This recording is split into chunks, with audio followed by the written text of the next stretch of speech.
I'm driving down the road, I'm eating a Big Mac, drinking a soda. I didn't have this ring on my finger because I was divorced. Had no idea where my kids were, had no idea where my wife was. All I knew was I had a lot of money in the bank, and I was driving a really nice car while I'm drinking my Diet Pepsi and my Big Mac. And I turned this blind corner, and I skid out in the rain, and I died. There's nothing like dreaming about your funeral. So I saw my son Mitchell. I saw my son Trevor. I saw my wife Danette, and I saw my daughter Jada. She wasn't 2, she was probably about 17. And there I am in my casket. And all I keep thinking while I'm in this dream, dang, you got big. Right? And I'm assuming that my family's going to say the most beautiful, wonderful things about me. But you know what they say? He never got over the racism. He never got over the hurt. He was a wasted mass of potential. I wanted my father to hold me. I wanted my father to kiss me. I wanted my father to give me the affirmation that I deserved. And what did he give me? Nothing. He gave me his hurt, and now I'm carrying that hurt through the rest of my life. It's called that whole generational sin. Generational sins really do exist.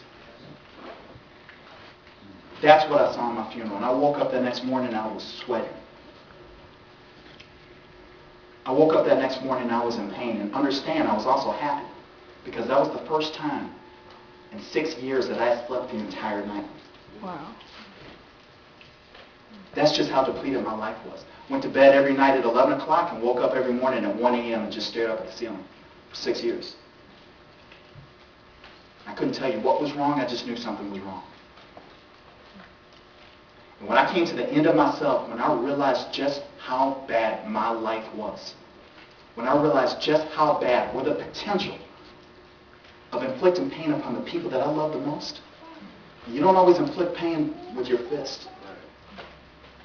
You don't always inflict pain with your mouth.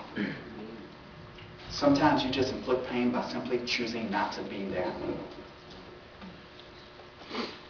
And where was I? I was still there at age 17 looking at that screen, that television screen on CNN, watching my father, listening to my mother cry, and wondering what the heck did this mean to me.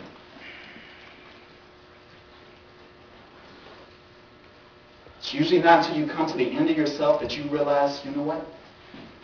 I need to change.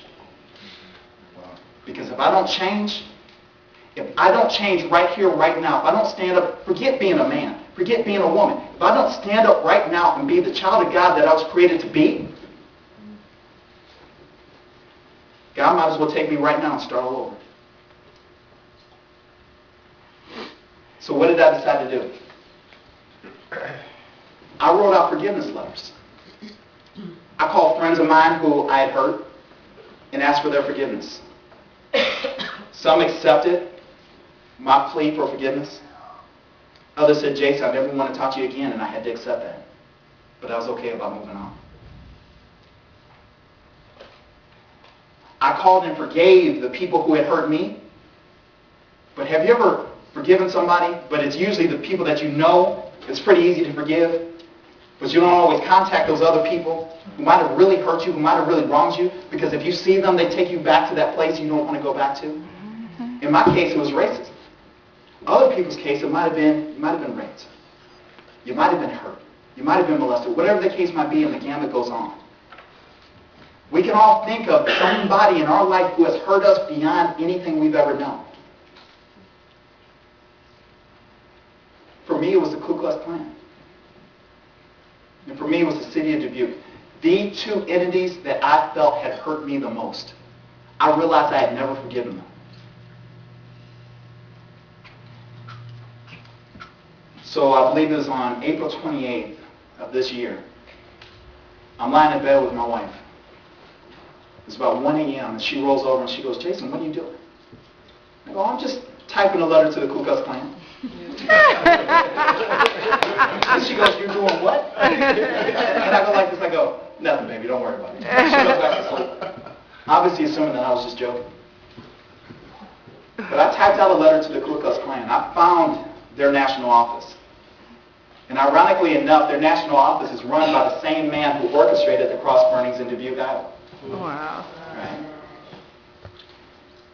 It went full circle.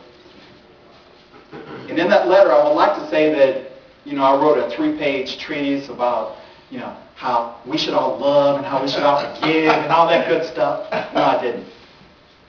I simply reintroduced myself to this man. And I said, in 1991, you burned crosses in protest of my father. You burned crosses in protest of my family. And you hurt me worse than I've ever been hurt before. But blessedly, I have been delivered from that hatred. And the only thing that exists to me right now is love for you. And I'm telling you this, right now, Ku Klux Klan, you have been forgiven. Wow. But more importantly, I'm asking you to forgive me. I'm asking you to forgive me for the hatred that I felt toward you. I'm asking you to forgive me for the grudge that I felt toward you in any cross word I've ever said about you. I am sorry. And it is my hope that one day we won't need a Ku Klux Klan. It's my hope we won't need any divisive barriers that will continue to divide us. And one day we can meet and embrace together as brothers. I wish you all the best. Signed, Jay. Send it away. But I didn't feel complete. I had never contacted the city of Dubuque. So it's not like you can just go in and do a Google search and say the city of Dubuque and they give you everybody's mailing address, right? So I decided to send a letter to the editor of the Telegraph-Herald, which is the local Dubuque, Iowa paper. And in that letter, I simply said, hey, my family's doing well. My father's moved on to a position in Peoria. My mother has moved on to a position in Peoria, Illinois also. I just want you to know that for the longest time, I've held a grudge against the city of Dubuque. I've held a grudge based on the things that happened to my father, based on the fact that when people would drive past me, they would put up that hand and say, "Hi, Hitler." They would call me nigger. They would call me anything and everything under God's green earth. And I lived with that burden for a long time. But I'm forgiving the McDermott brothers. They were the ones who burned these crosses. I'm forgiving the McDermott brothers. I'm forgiving everybody who ever did anything to my family. And I'm asking you to forgive me for the grudge that I felt towards you all as well.